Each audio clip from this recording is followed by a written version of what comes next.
Welcome to Red Hat 2023. Thank you so much for joining us. This panel is Seasons in World Building. We're going to be talking a lot about the cycle of the year and the climate and how it affects the story. And we have with us 5 guests today. And so we're going to go ahead and give you each the opportunity to kind of introduce yourselves, tell us what your story is, and real quickly, kind of what's the background you have in dealing with world building? Like, do you do a lot of game world building or book world building or things like that? So we'll start with Megan and work clockwise from there. So Megan Bontrager. I'm sorry, did I pronounce that right? Thank you. You got it right. That's rare. Well, thank you. I'm Megan Bontrager. I am a horror writer with some dips into spec fic and urban fantasy. My debut is actually a little bit of a mix of urban fantasy and cosmic horror, and it's perfect that we're talking about seasons and the world and all that because my debut novel, I Have the Ouroboros, I pointed in the right direction. Yeah. Takes place in an actual national park. So obviously the weather and seasons and things that can arise from that are very prevalent in that. And I started with books and ended up going into tabletop RPGs as far as world building and all of that. So they kind of feed into each other. And I'm a big proponent of the idea that setting is a character. So a lot of that plays into the wackiness of my books. Awesome. We also have Liam Quane with us today. Yeah, hello, my name is Liam Quane. As you said, I'm a British filmmaker and author.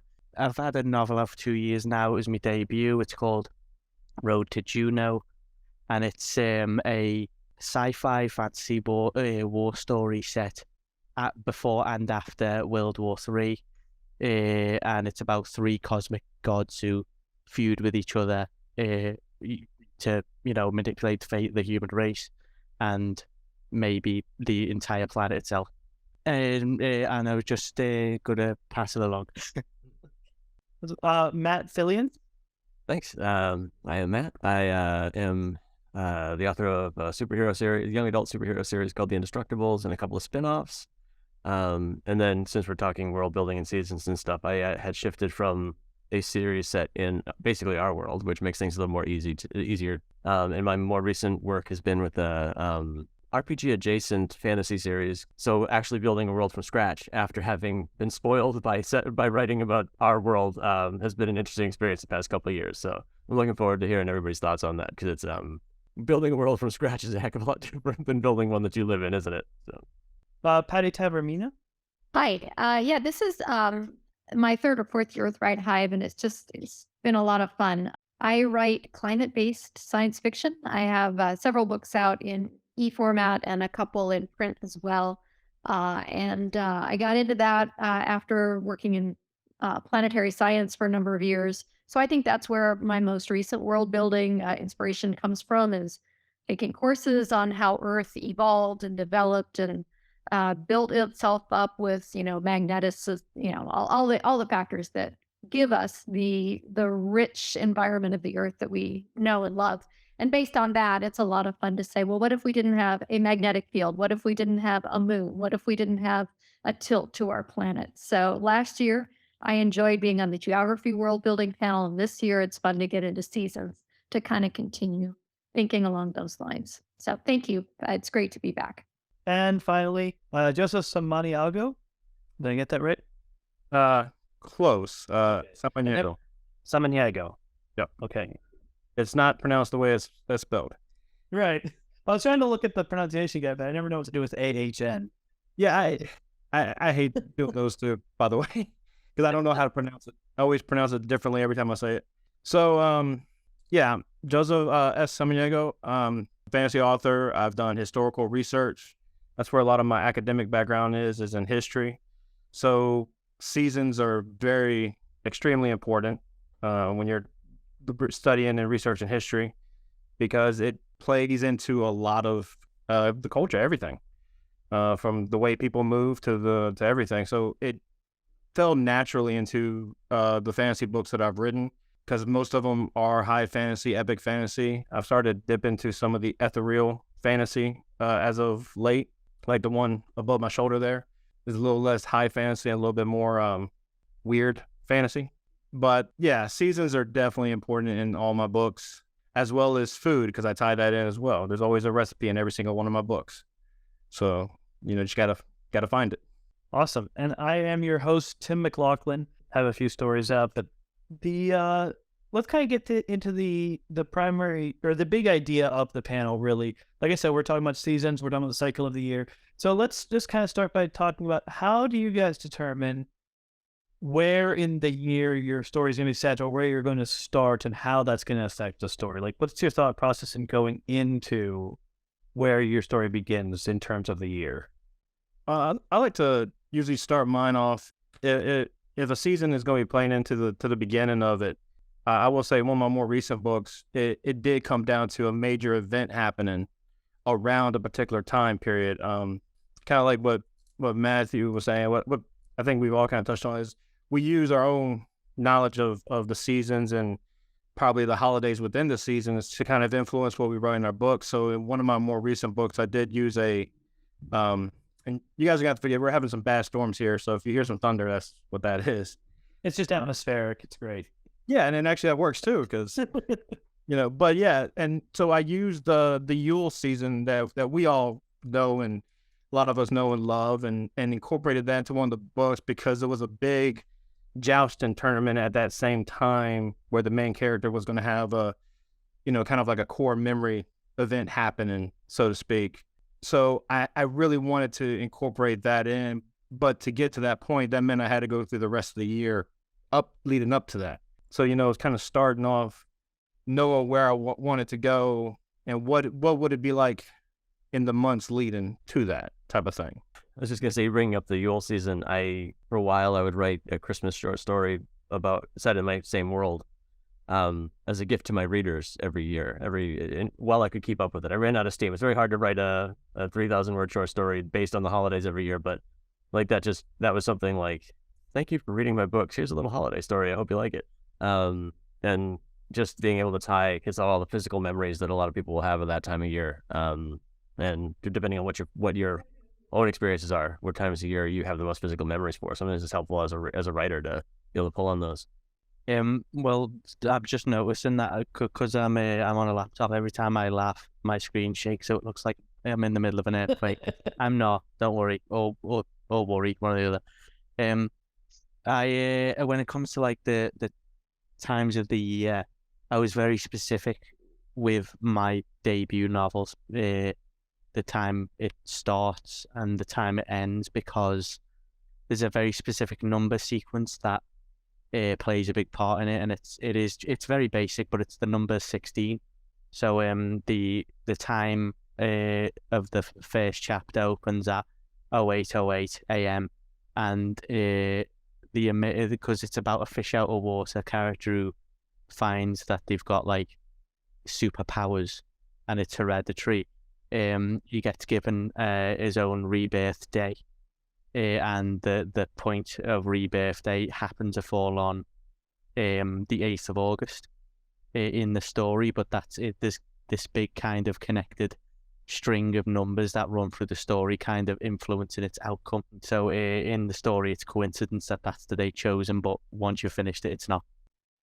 I think I might just be evil and mean to my characters, because I don't consciously think, okay, I think it would be great to set this in the wintertime, and then I go from there. Usually I figure out the setting, I figure out the plot, and then I focus on a set piece where I could make it higher stakes and more dramatic and more tense, and just torture my character a little bit more with rain or heat or snow or whatever. And once the set piece is as evil as humanly possible, then I build it into the calendar, and then I think seasons and holidays and all that. So it all comes from a very malicious place, I think. I'll just say, yeah, it's more, I think I focus less on how to start a story with the season and more on adding them in to augment down the road, be more along my lines. Yeah. Maybe it's because I'm from New England, but I always think of how much aggravation do I want to give my characters when I pick what kind of, like how annoying do I want the setting to be? Is it pothole season, or is it pothole repair season? When I start the story is really where my first thought for seasonal settings. So one of the themes that came up a bit in that was the mood. Like you talked a lot about the seasons and aggravating characters and things like that. So how do you use the seasons to kind of affect the mood of the story or the mood of individual scenes? I think for me, it really depends on how character driven the story or that particular scene is. I know for me, I love thunderstorms and rainy. Like today, I'm thrilled because we're having crazy amount of thunderstorms all just before I woke up this morning. So I'm in a great mood. I'm loving it. My wife, not so much, you know. So I think it really depends on kind of how I want to set the character. I know in other books I've had characters who would actually say, I love this type of weather. I love rain. And then others are like, you know, gloomy and why can't it be sunny type thing. You know, I think it just, you know, just adding in a sentence here and there to kind of describe the mood of a particular character during that whatever's happening, whether it's, you know, the bleak of winter or, you know, I'm from the Southeast United States and we're coming into that very humid, really crappy, hellacious time period where you go outside for 2 minutes and you're drenched in sweat and you can't breathe because it's so hot and humid, you know. So again, there you go. You know, like, how do you describe that and what does that make you feel? Because you obviously don't want to go on an epic quest when you're walking 10 feet away from the front door and you're already ready to turn back. Are you from Missouri at all? No, North Carolina. Oh, really? We're not even at the worst of it. We're not even in the worst of that humidity stuff. I mean, you go further south, it's worse. Well, that's the reason why I asked was because, like, as you just described it, my current work in progress has that exact thing where it's like the overbearing heat. It's a thunderstorm-based heat, and there's mud everywhere, and it's characters who have to make a trek from the front door to very, very close to where they are, and it takes them 10 pages because they can't cope. But yeah, that was quite serendipitous. Yeah, it's definitely Yeah, true. Oh, go ahead. Sorry. It's okay. It's definitely true that different seasons have different emotions and sensations attached to them. When I was thinking about this question about the moods of the seasons, you know, what occurred to me was a couple, because we're a lot of sci-fi, fantasy, horror. We're speculative fiction here, and there are plenty of stories that don't have seasons. Like, you know, there was a French movie a couple years ago where the woman was just in a space pod for the entirety of the movie. And it was fantastic. The absence of seasons and the absence of that input creates this unspoken tension of, I don't know, it's just, there's a flatness that really works in favor of that. I started to think that, you know, it would be interesting I don't know that I've seen it done a whole lot, say on Star Trek or, you know, any spacefaring story. I haven't seen it done a whole lot where the crew talks about the absence of seasons. And that's kind of interesting. Because I grew up in Indiana. One of my kids now lives on the East Coast where they have seasons. But now I live in Southern California and we have seasons. But, you know, we joke. We have fire season. We have mudslide season. You know, we joke about the seasons in that way. Otherwise, you know, the temperature is always very similar. We're very buffered with being on coastal and all that. So she definitely says she loves having seasons. I feel the absence of seasons for a spacefaring story, you could really lean into that, the absence of seasons and how that impacts some of the characters. So I think it'd be really interesting to explore just the lack of seasons, because I love the sensory nature of whatever seasonal phenomenon is going on. Like, I lived in Kentucky, and then I moved from Kentucky to Dublin, Ireland, which is a complete change. So for me, you know, walking to the store to get milk in Kentucky is a harrowing experience. But walking to the grocery store here in Ireland is fine, unless it's raining. But in terms of how sweaty you get, for example. So I love close narration that deals a lot with the sensory experience and the world that kind of comes out of what you feel on your skin and the smell of the rain and stuff like that. I don't think I've ever read or seen anything that has just a complete purposeful lack of seasons. I think it's interesting. Something I'll look into. I was actually thinking of how this feels like sci-fi because it's sort of at least adjacent to that. There's either the author has gone full in to create an entire seasonal pattern for the entire planet, or it's just the ice ball. and the desert, and like you only have so the entire world has one season. Okay, that's way easier to deal with on a storytelling level, and audiences will accept it too. But I find it interesting from the authorial perspective of like how much effort and energy are you willing to put into developing that kind of level of world building? Do you want to do like a thumbnail style, or do you want to really delve into it and get extremely realistic about it too? Well, my novel takes place a lot of it takes place out in outer space, and it's not a spaceship, space opera type thing. It's literally three human-sized characters flying around the cosmos and cutting through, with different wormholes and making their own, leaps and bounds. And time's a factor when you're actually moving through space, because of I think it's because of the gravitational pull. Time moves slower on Earth than it would out the further away you get, and then when you come back in, more years will have passed there than you will be on you as a wherever you are relatively. So I wrote, in order to do that, I was actually kind of required to choose a singular period of the year to stay boxed within, so that they can go further away, and it's a jumping back point for the characters. So throughout the entire book, when if they're not, the characters aren't like jogging on the sun, or having a bounce around the moon, or having a fight on Jupiter, then it's like it's just the same still earthly land, like earthly like look to it, although it's twisted slightly because I wanted to have it be more of a cinematic mise en scène reflection of what's going on. So there's a part in Greece that looks nothing like Greece, and that was done for me to reflect like the darkness of like World War III coming around, and that was its main battlefield, Greece, because I wanted to reflect how the EU worked and how the relationships with the EU was strained during Greece's economic fall. Silly things like that I like to play with, those the odd ideas to associate with like the clouds, for example, or like the sea. But if you looked at like the scenes in the Mediterranean, the colours range from very dark green, very dark brown, or if I'm feeling very, very peppy, very dark grey, and that's it.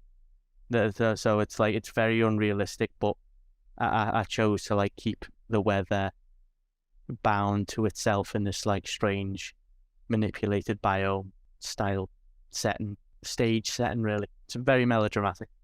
So in discussing different regional seasons arrangements like Fatty has started into within Southern California and stuff like that, one thing that interests me about this is that different cultures kind of have different ideas on what the seasons are based on their own climate and stuff like that. And there seems to be this tendency to kind of define seasons based on what's available. Like you were talking about, okay, there's a fire season and there's pothole season in New England here and stuff like that. And so like, I guess the question that arises out of that is, how do you use that to kind of help your setting interact with the seasons? How do you kind of take that and start to develop seasons for your setting that may or may not reflect the real world, and how the characters view those?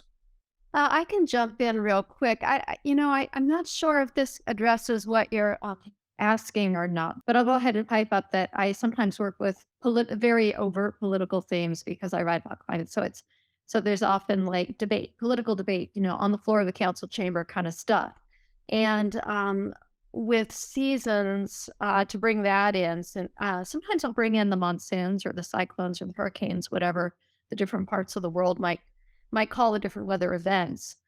We do have a hurricane season here. And so, during that, and so if I'm going to have a political debate about climate change and hurricane strength, I'll set it so that there's obviously hurricanes coming in. I think that's kind of what you're asking. I'm going to pass it over to someone else. Basically, it's because you're talking about the lack of seasons, and we've kind of cited some nods there, like some seasons that weren't summer and fall and things like that. And so, what I was asking is, how do you let your characters kind of define their understanding of the seasons? This reminds me of something that Joseph said about you put recipes in your books. I think on a very basic level, something that you can do to kind of define what seasons are and what those seasons mean to the characters in our world or a different one is food.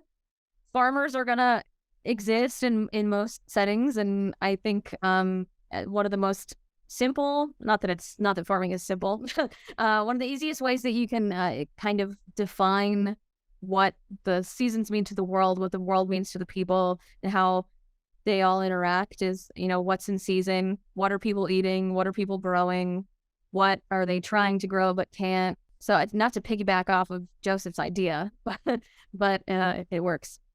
Yeah. So there's harvest season, planting season. There's council season, which I think is closer to what you're saying. How do the characters define season? There might be council season, legislative season, that sort of thing as well. Yeah, that is an interesting question, how the characters define it based on their own lives and expectation. Well, I used something in one of my books previously, kind of to tie into the recipe. And when you mentioned that, Megan, it kind of made me think, oh yeah, I did actually have that. So growing up, my dad being from North Carolina generations, the idea was, pigs have been our biggest meat commercial product for centuries since they were brought over here. And my dad always said, you never, I don't want to get too graphic, but basically you never butcher the pig except on the coldest day of the year because the meat spoils quickly. So if you do it in the summer, you're wasting.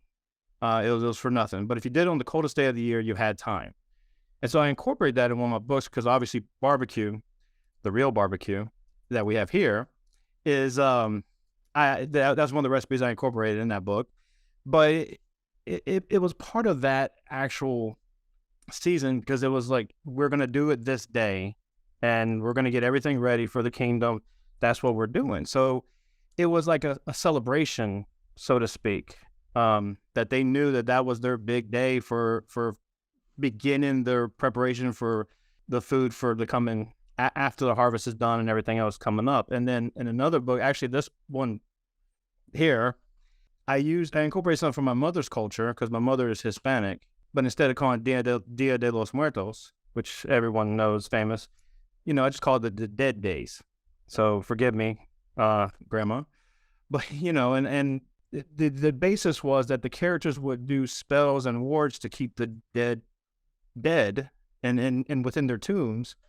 And at the end of it all, and this was a mother-daughter sort of thing, and at the end of it all, they got these little sweetbreads and treats and all this, I'm sorry to take from all that, it was like incorporating in my own culture that we always knew came around these feast days and the tie into religion and all that stuff.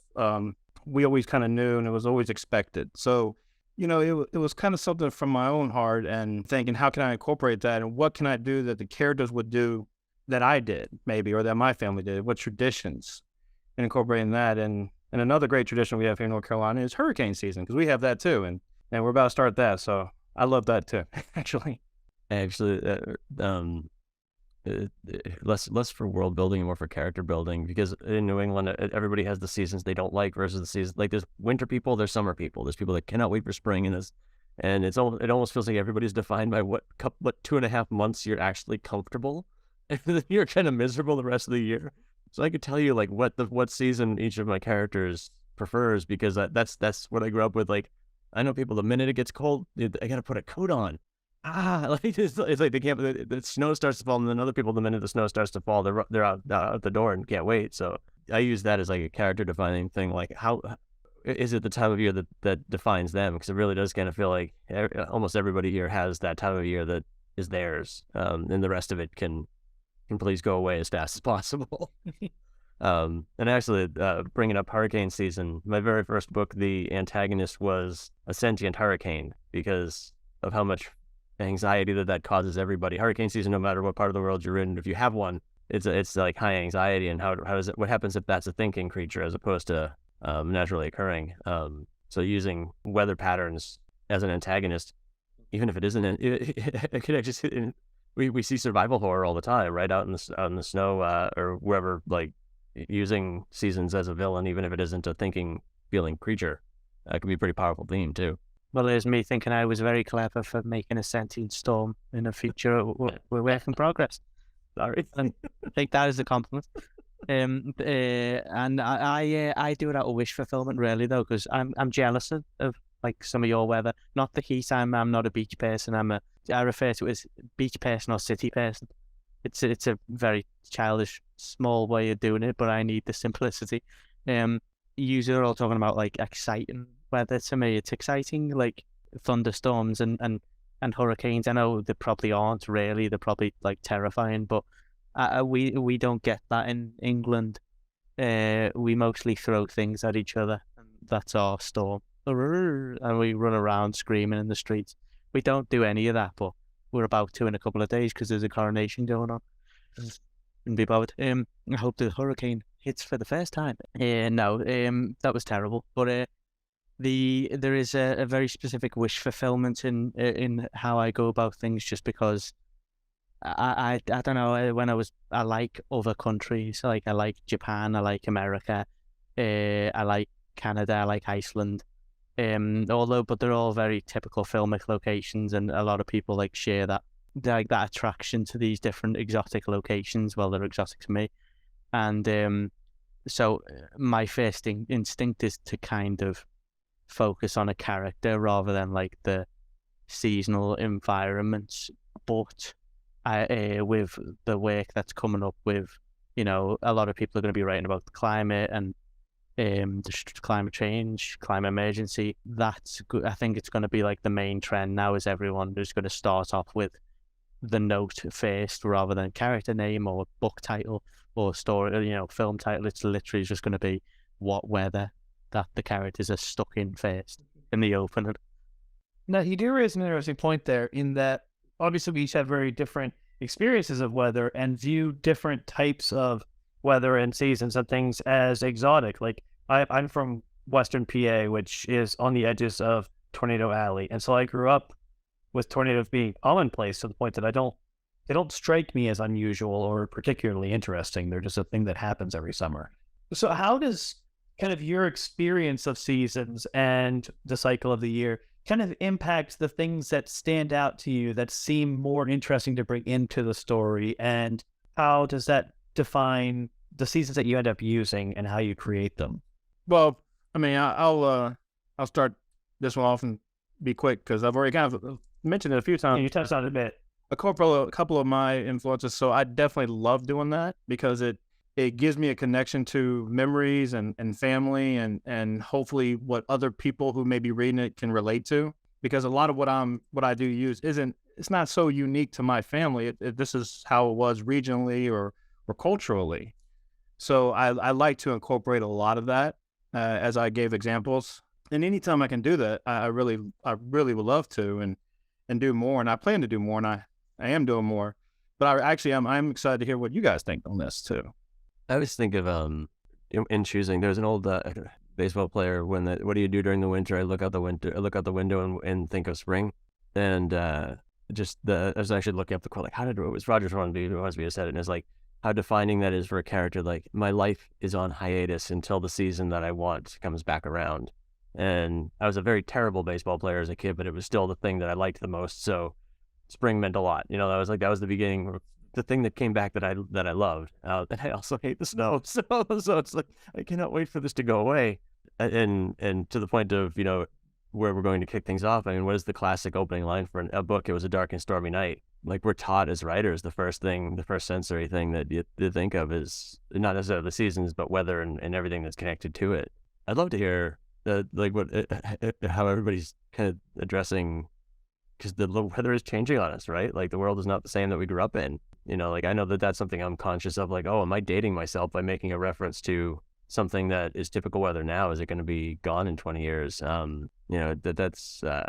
That's something that's weighing on me as I write new things. Maybe like the less I write about Earth, the safer I feel, because I'm disconnected from our reality. But that's sort of where my mind is at right now. Is like, am I going to be describing something? There's that old William Gibson line about it. The sky was like a TV turned to a dead channel, and nobody under a certain age knows what he's talking about, because it's a blue screen now as a dead channel, as opposed to gray static. So it's the world changed and the words stayed the same. So that's something that I think about every time thinking about world building for our reality, at least, is what will be different when somebody hopefully somebody still picks up the book in 20 years, right? Where does that leave us as writers, thinking about the future? It is interesting. I try to go big with my climate events. Like I have a never-ending wildfire that just travels. It just travels. It's there forever, and it travels in a big circular path with the prevailing winds.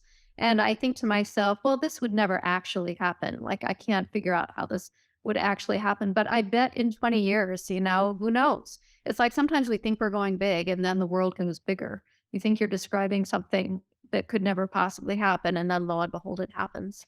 Another thing that occurred to me that I want to pop in is, again, sort of bigger on a bigger level. There are some authors who have a hot hell and are Christian.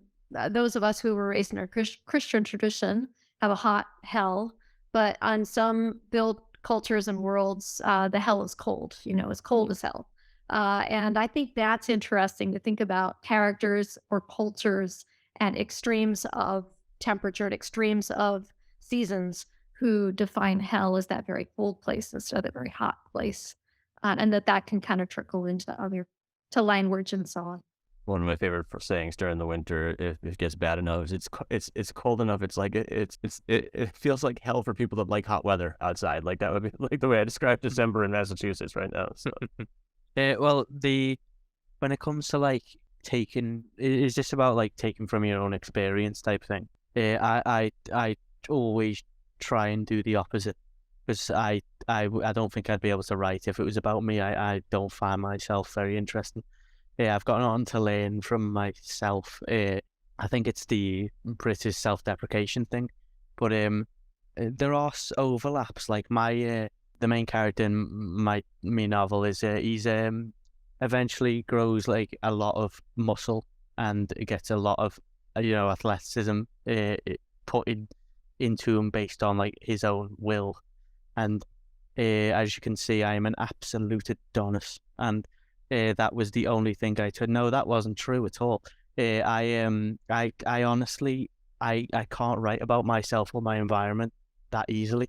So I went off. I went across the pond for it. I set it in New York and then space, because I didn't want to write about Earth that much, just because I live here, and it's very hard to like navigate.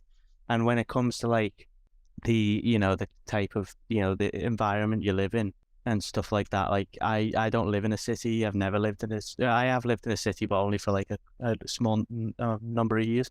And that's like from like my childhood aspirations. I grew up with Spider-Man, and so like cities are a big part of my like cultural projections. Really, like I have nothing. It's kind of aspirational writing, really, where it's like I will include things that aren't in my life on purpose, just because I just enjoy that type of writing. It also helps It also helps me learn about the different cultures and different, like, as you are all talking about, you're all describing what it's like around your areas and how much of a far cry it is from here. But I just thought I'd like get that out of the way, just because when it comes to like my fiction, I have to keep it like as far away from myself as possible. Basically, like, to me, it's all fantasy, sci-fi. Really, it's very strange, including the weather as well. I don't have a lot of personal identity, I guess, when it comes to a location, just because I'm a military brat, and the longest I've ever lived in a place is 2 years, which is where I am right now. I live in Dublin, and the shortest amount of time that I lived in a place was a month. So I've kind of dipped my toes into every biome that you could imagine. I lived in Germany for a little while, in Southern Alabama for a little while, in North Carolina for a little bit, California, Utah, everything. And the people in these places are so tied in their everyday to what the cycle of the year is like. It was always really interesting to come to a place from someplace completely different. Like, I moved from Alabama to Bloomington, Indiana in the middle of winter, and it was the first time I'd ever seen snow. And everyone was just so used to it. Everyone was just going about their days, and I just felt like a total alien. I got out of the car in a t-shirt, and my parents had never heard of snow tires before.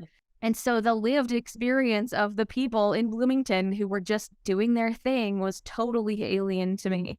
And so I think I kind of have a little bit of an advantage when it comes to writing fantasy and sci-fi, because I am so not rooted in any one experience. And it's just very easy to pull from my own befuddlement and my own, oh God, what is black ice, for example, to be able to make a protagonist feel pushed against by the world, or to make them feel welcome in the sensory environment.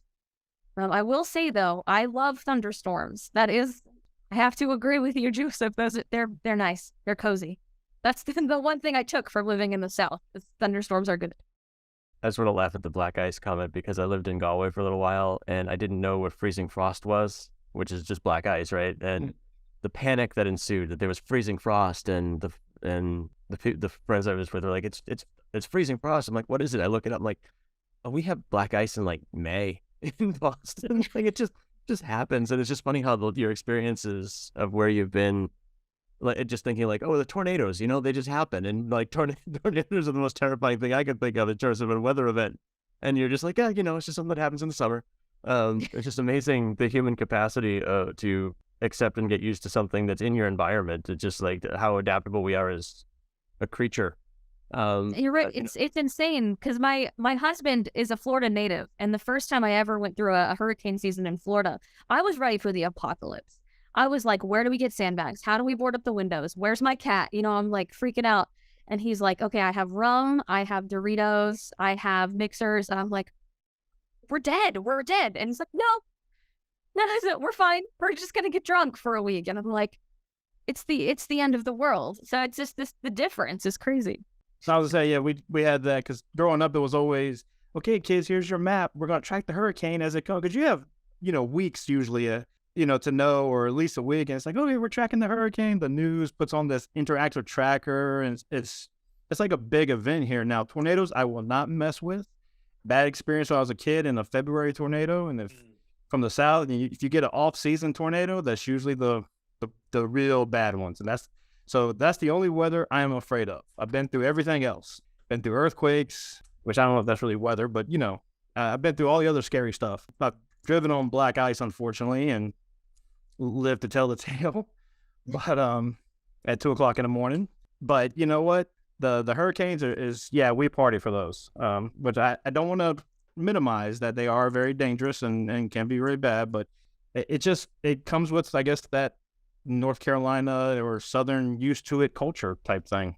It's funny talking about what you're used to and like different, because I live in Salem, Massachusetts. So there is a 4 to 8 week period where we just don't go downtown because it's Halloween season and the tourists have taken over our entire city. Some of the local businesses will send out emails if you're signed up for to get alerts. It's like November 1st. It's safe to come back down. Come have dinner this week. The tourists are all gone. It's so not environmental. It's the human crush of a seasonal holiday based thing, or for Halloween. Yeah, we get that with the leaves changing colors. Yeah, here. Yeah, we get leaf peeping. Changes the entire environment. The environment changes, but then all the people that go to see it is what changes the environment too. So, and then if you're local, well, I'll stay home this month and just not do anything. Yeah, there was some of that I had to get used. Some of that getting used to things. I live in Massachusetts now. I like I said, I grew up somewhere else, but I live in rural Massachusetts, and so leaf peepers are a big part of things. But it was when I first moved here, was the first time I ever heard the term frost heave was on the signs, and my wife, who's from Springfield, had to explain to me what that even was. And so we get used to what we're used to, and there's all these other things that are normal to people that we've never heard of, or we find very exotic. That I think does reveal a lot about our characters and the world that they come from. And kind of touching on that, Joseph brought up regional barbecue discourse, which I'm looking forward to seeing that take off on the Discord chat. but I'm ready. I'm ready. It's good. Done it for you. So but that type of thing is very much informed by kind of this combination of culture and geography and the climate, the seasons, and the what you have affecting how you go through the year. And so, how do you kind of, we've touched on characters, but how do you look at the big picture of the culture and the practices of kind of the society that you're writing in, and how the seasons and the geography kind of play into creating that? That's something I've done a lot of. But first, I would like to put disclaimer. My mother is Texas, been in Texas for like 300 years. So I know brisket and everything else too. So it's okay. But anyway, I think that cultures come from, develop from their seasons. They almost mature based on the world around them, which includes the seasons. So when I'm building, doing the world building or even character building or culture building, it comes from that whole aspect. Okay, this is a culture. One of my main cultures that I've used throughout my fantasy books is a seafaring culture. So they don't travel as much in the wintertime away from their home because it's not safe and it's not economical, because the bays maybe get iced up or the weather's worse. One of the coolest things I've seen was in the show, the first season of Vikings Valhalla. They actually showed the Greenlanders come during the winter and show how terrible that was, but it was to accentuate how great they were at seafaring. It was to really put that emphasis on there. So I like to do that.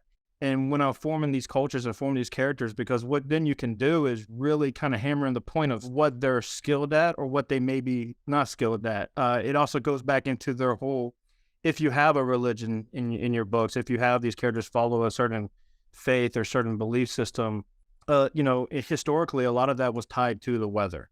Your harvest was well because, you had a great harvest season, and there was a lot of good rain, but not too much rain, not too little rain. It was just the right amount because you gave the right reverence to this particular deity.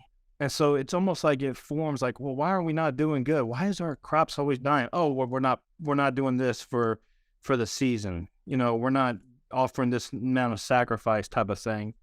And so I like to actually incorporate a lot of that and include the season is almost, I think Megan, you might have mentioned it, how the setting is a character and the season is part of that setting in a lot of the stories. So it's its own life form, so to speak. And I think it has to be treated as such if the characters and the culture grew up around it and matured through it, if that makes any kind of sense.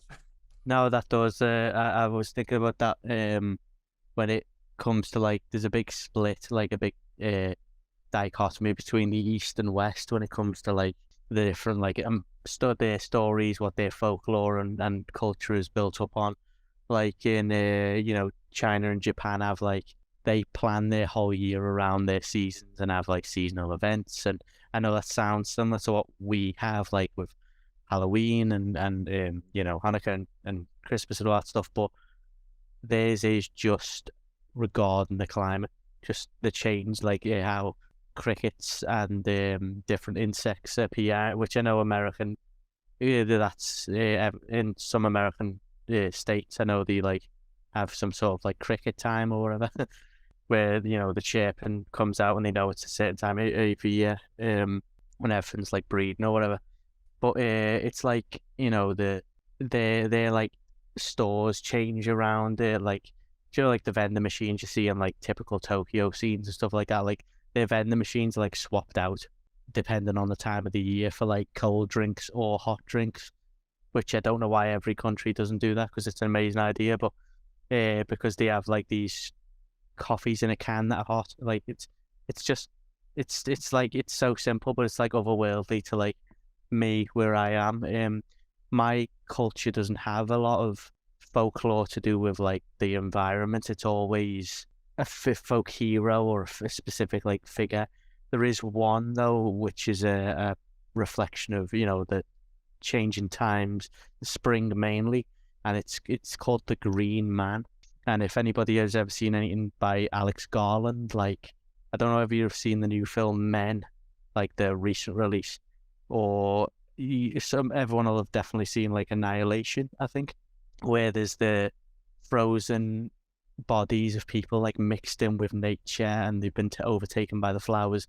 I don't think that was in the original novels, That was because Alex Garland, the director, has like an obsession with the figure of the Green Man because his like visage is on every like Church of England like structure, like on the pillars, on the altars. It appears all over the country, and it was like trying to solve that mystery. And the films are, strange, and it is a very strange thing, and it all links back to the color green. And because I think it's because it's the first thing you see in rural England. You just look out not your window. It was too like those times of like myth and folklore when they were getting made. They didn't have windows. They had like holes. So they just looked out their hole and they seen green and went, "Oh, that's special," because it was just grass. And they needed to put like a face on it because, again, they look out of holes. They come up with this figure of the Green Man, this like sentient, like the sentient representation of nature, and it's also like reflected in the Green Knight, like the stories of the knight who comes to collect the head of the king, and he's a big green scary man with trees with leaves sticking out his head. It's all like that one tale, like respun and regurgitated in some ways, just like as a way to like kind of better understand where flowers come from or whatever. Like I think that's all I can gather from it really, and that's my like country's folklore in a nutshell. That's the main like chunk of it.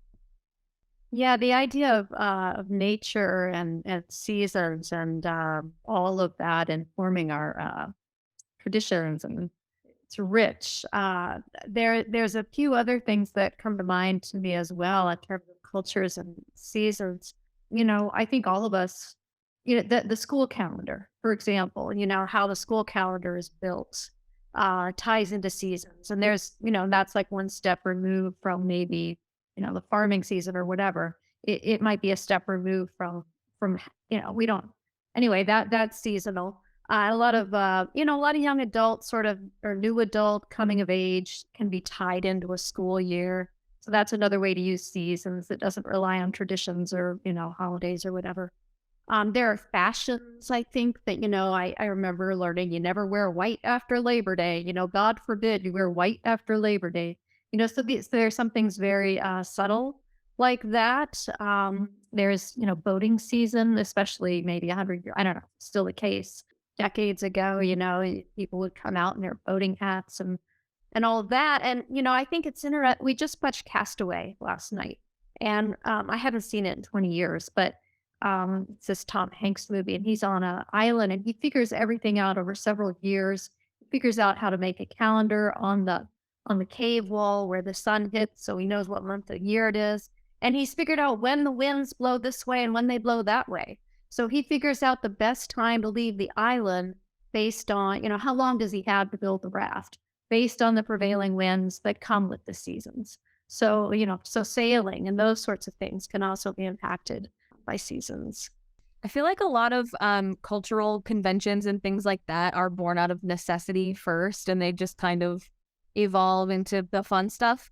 Like I'm watching Yellow Jackets. I don't know if any of you are watching the show Yellow Jackets right now, and it's about a bunch of teenagers who are at a plane crash and they get stranded, and it's basically like Lord of the Flies but teenage girls. And in the show they're in the winter season, and they're basically in like the Canadian Rockies with just like 90s soccer uniforms, and that's about it. So they have this necessity to find food and to find shelter and warmth. And it's just totally warped this senior high school girl soccer team dynamic into this crazy, culty, kind of otherworldly, almost primitive type dynamic that they have going on. And it's an entire culture that's been born out, even in this small group, out of the necessity to find food and all that. And it wouldn't be that way if it hadn't, if they hadn't been stuck out there all the way through the seasons and into the dead of winter. So it's interesting how something like that, like the change in the weather, can completely shape a group dynamic and start these traditions and these rituals that are objectively, no spoilers, but they're not normal, but they're necessary, and the characters deem them necessary. Like one of the main characters will, it's not really a spoiler, it's in the trailer, okay, don't come for me, but she'll cut her palm and put it over a symbol that they carve into the tree, and they say, okay, well, this will bring a good hunt and we'll be fed for the next week. And one of the characters doesn't do that and decides to not do it and says, oh, it's bogus, it's nothing. And then something horrible just happens to befall this character while she's out hunting. And then they say, oh, it's because you didn't participate in the tradition. And it spirals. And it's all because of the external pressure of the season. How long did he lost? Sorry, how long did he lost in that show? Because it'd be funny if they were lost for like 4 weeks and they just like went completely nuts.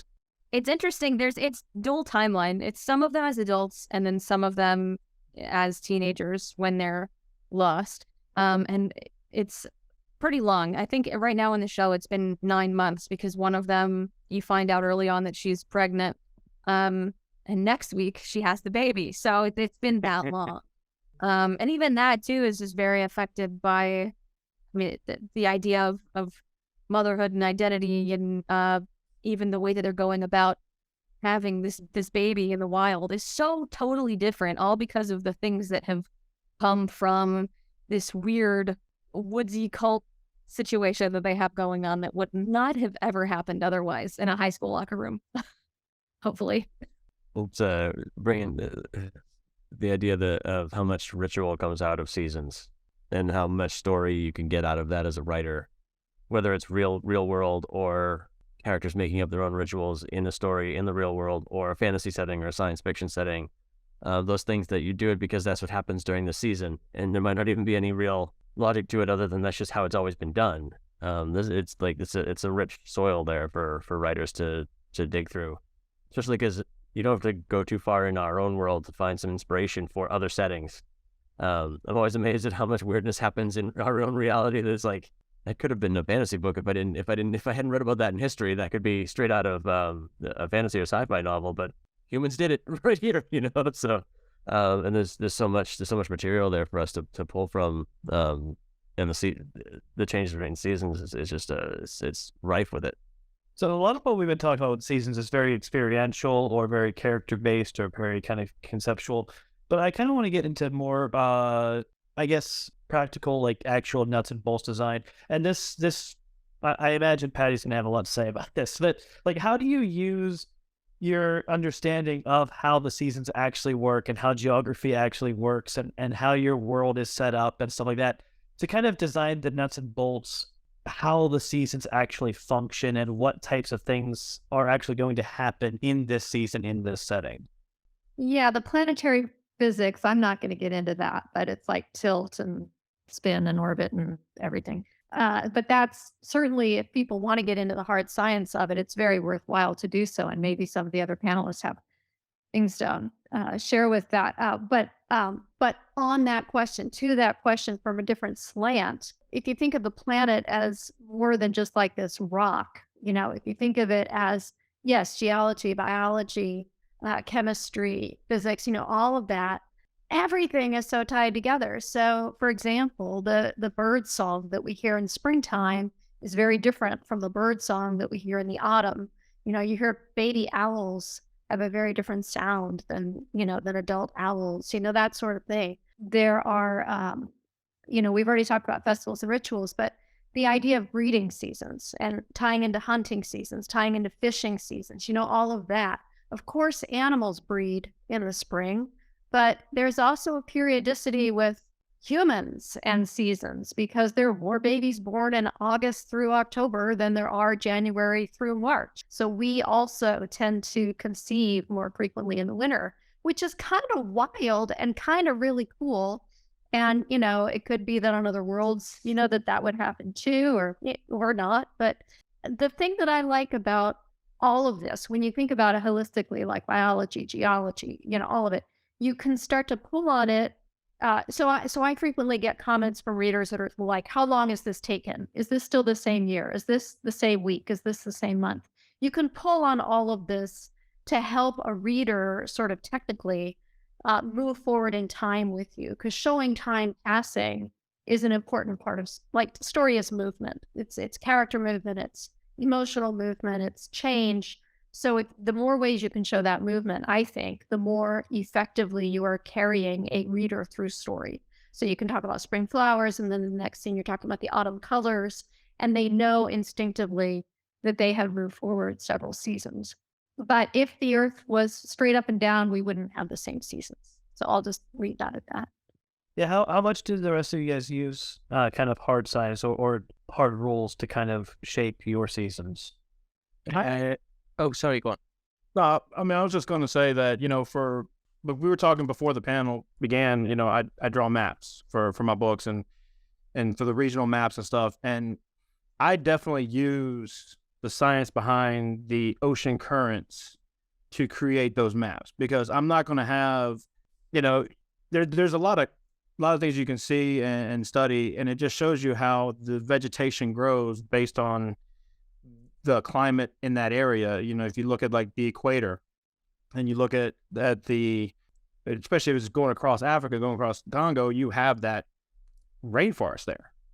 And then you go up a little north of that, not a little north, but you go up north of that and you got really some of the driest places in the world. And then if you go to other places like that, like in the Andes down in South America, again, away from the equator and away from ocean currents, even though the Andes do kind of border the ocean, it's so far up, so high up, that they don't really get the same nourishment, so to speak, as you would get in maybe Peru or Ecuador.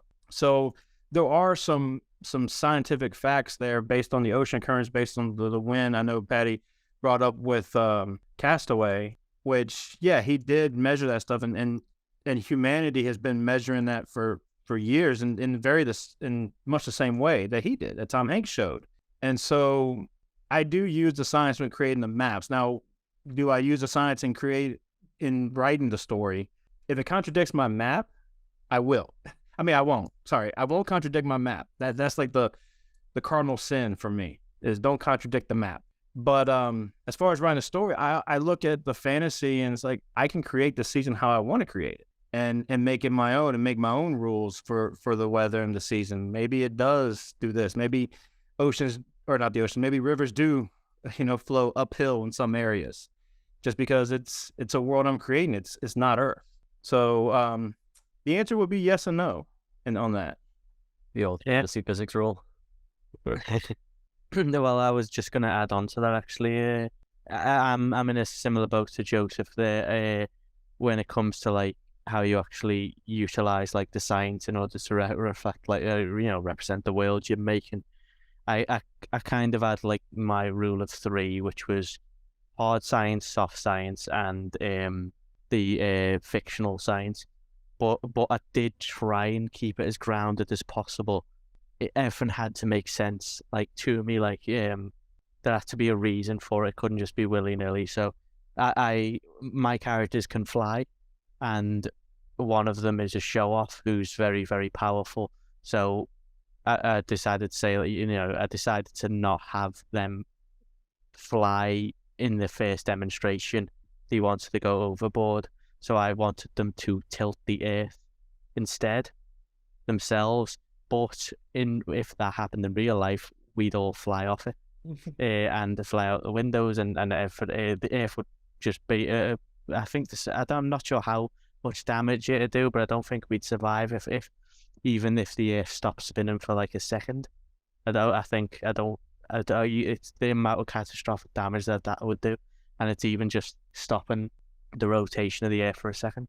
So I also have a time manipulation thing. So just stop time, and then rotate the Earth, and nothing is affected.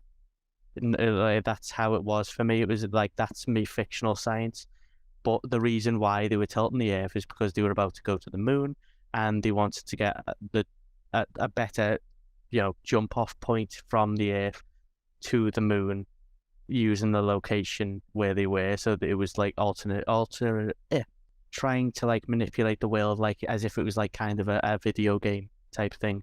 And I was trying to do it with as much scientific plausibility as possible, but obviously that's not going to be, it's not going to work in fiction if you keep going with the hard science. So, there's little fun things, like if somebody wants to make ice in a environment that ice isn't in, they just imagine the molecules crushing together, and you don't need to explain how it changes, but the water would become solid just based on that prior, the the school principle of, the school like lessons you had where you learned about molecules, and this one is this, and this is that, like, gases, the molecules float around, and it's simple. That was grade school stuff, but that's fun for me because I think it's something everyone can understand. That, like, and with more hard science, that usually range from like outside of Earth, but again, like, playing with the environment though was a key factor of the characters and how they were. So I wanted this subconscious wave beach thing to have the mind and the subconscious is represented by like a beach in a lot of fiction. So I wanted to be in a nightmare sequence, a terrifying space deity manipulating the waves. So, Google what's the most dangerous type of wave pattern, and it'll tell you like cross waves where it's like almost square, like one side coming and clashing with the other. That's not possible where, the location of the nightmare takes place. But again, you get that kind of freedom to play around with the science of the environment. But as long as as long as it can actually happen on Earth, it's kind of helpful to tell the story and to like grow it out. That makes sense? See, this is why I like writing cosmic horror, because when the science gets a little too much, and when I've been on Google for way too long and things are starting to not look like English, you can just go, whoa, it's a horror beyond human comprehension. Next, that's it.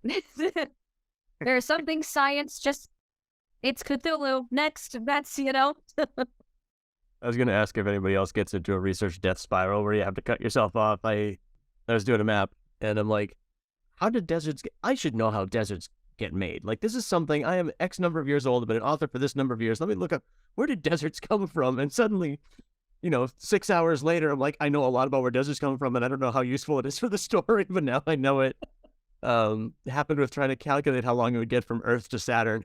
And I was like, well, there's a number I can't even say out loud, but I know it, but like, it's the author death spiral, and sometimes it's, I guess we're going over to fantasy physics now, or the cosmic horror, where it's like, it's unknowable to the human mind.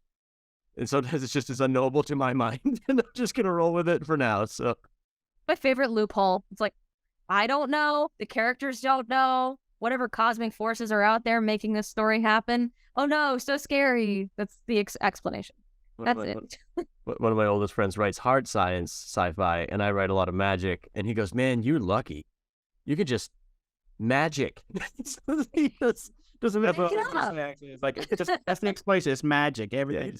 It's the magic. You just magic it, and it's okay. You don't have to worry about it anymore. I'm like, and that's why I write that kind of story. I don't have your patience for the level of detail that really is. I mean, I admire that level of detail, and but I know my limitations too, of where I run out of steam, or where I just go into that death spiral where I can't regurgitate what I just learned in a way that sounds good. So.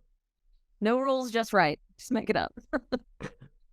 Well, we're actually coming up on our time. So I think we'll leave it there. So if there's room for people to ask more questions in the Discord. So as a Q&A time, I encourage people to take part in that. One last time we'll go around, we'll go the other way around this time. And just, again, remind us who you are, and this time tell us where we can find you online, on your books and things like that. So we'll start with Joseph. All right. Joseph S. Samaniego. You can find my books pretty much Amazon, Barnes & Noble, all the good places, Smashwords. You can find me on pretty much every social media outlet there is, YouTube and TikTok, Instagram, Twitter, Facebook, all the good ones and not so good ones, depend on your view of social media. And just every now and then you can find me at a couple craft fairs or book shows, wherever I might be able to get in at. So hopefully you'll see more of me in the future. Patty? And I'm Patty Tavormina. My handle is PL Tavormina. My books are on Amazon. You can order print through Barnes & Noble. They're free on Kindle Unlimited if you have that. And currently I'm on TikTok and Twitter, but you know what? It's a lot of self-promotion. So sure, you can find me there, but what you'll see is me plugging my books. Thank you. This has been a lot of fun. Matt? I am MatthewPhillion.com. You can find me. I'm on, because I don't know where the next big author place on social media is. I'm Matthew Phillion on everything, or Matthew Phillion on everything, Twitter, Instagram, but like Post and Spoutable. I'm just hoping to find where we're going to end up next as authors, what the next big thing is. So wherever you are, I'm probably there. It's Matthew Phillion. And you can get my books on Amazon, or if you happen to be at any Comic-Cons in the East Coast this summer, I'm at a couple of those too, meeting folks. So I hope to see some folks there. Liam? My name is Liam Quane. My book is called Road to Juno, spelled the French way, I think. And I did the silly thing of ignoring like Apple's advice when it comes to branding. So my Twitter handle is Specificity Archives instead of Simple Apple, because I don't want to listen to fruit. Look at me. The main site I go on, the main social media app is Vero. I'm at liam.quane there. And I also have, I participate in a joint author newsletter, which is called Sword Fights and Space Flight, which is a group of us sci-fi fantasy writers. We get together and we just release, stream of content that has writing tips, writing recommendations, reading recommendations, watching recommendations, just all around sci-fi and fantasy. And if you can't find that at Sword Fights and Space Flights, then flip the words, because I'm an airhead, so if I've got the words in the wrong order. So Megan? I'm Megan Bontrager. My debut is out April 15th of 2024. It's called Eye of the Ouroboros. You can add it on Goodreads. I'll be sure to plug those links when it's available for pre-order. I'm on Twitter and Instagram as Meg Bontra, MEGBONTRA. I am a hostage on TikTok, and my username is horrible, and I forget what it is until I'm pressed to say it in a professional setting. Please don't hold this against me. My TikTok username is BookHag. You can find me there. Also, self-promoting until the end of time. Thank you, Tim. Thank you for hosting this. This has been a really fun time, and I need to read all of your books immediately. Awesome. And thank you, everybody. Again, I've been your host, Tim McLaughlin. You can find everything that I do at T.E. McLaughlin, spelled just like that, .weebly.com. So thank you, everybody. This has been great and very informative, and I look forward to what happens in the Q&A and hearing some people argue that their barbecue is better. But all right. Well, anyway, thank you very much. We will see you there. Enjoy the rest of the Right Hype Conference.